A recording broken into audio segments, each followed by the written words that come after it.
Jesus didn't just start the work, he finished it. And if he completed his assignment, then we're called to complete ours. Some of us obey God halfway.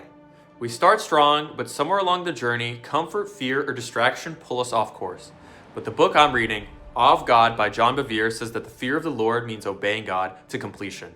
Not almost, not partially, but fully.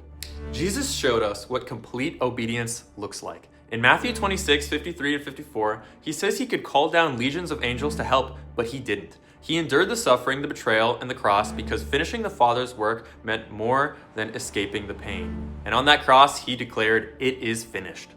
In my notebook, I wrote that believers are given the responsibility of sub-projects to complete the work of God's kingdom. And that had an impact because incomplete obedience is still disobedience. Saul obeyed 99% of God's command, and God called it rebellion. He feared man, loss, and he feared losing his reputation, and that ended up costing him everything. That was Saul's example, the example of man. Now let's look at Jesus. He obeyed through suffering, through exhaustion, through injustice, all the way up until completion. So here is the truth. If Jesus finished his assignment, then I'm called to finish mine, and so are you. Not halfway, not almost, not when it's convenient. Obey God to completion. If you're done with half obedience and ready to obey God to completion, subscribe. This is where we learn to finish well.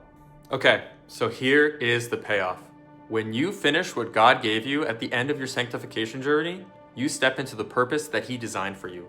And one day, at the end of your days, you'll be able to say the same words that Jesus finished when you join the Father in heaven. It is finished.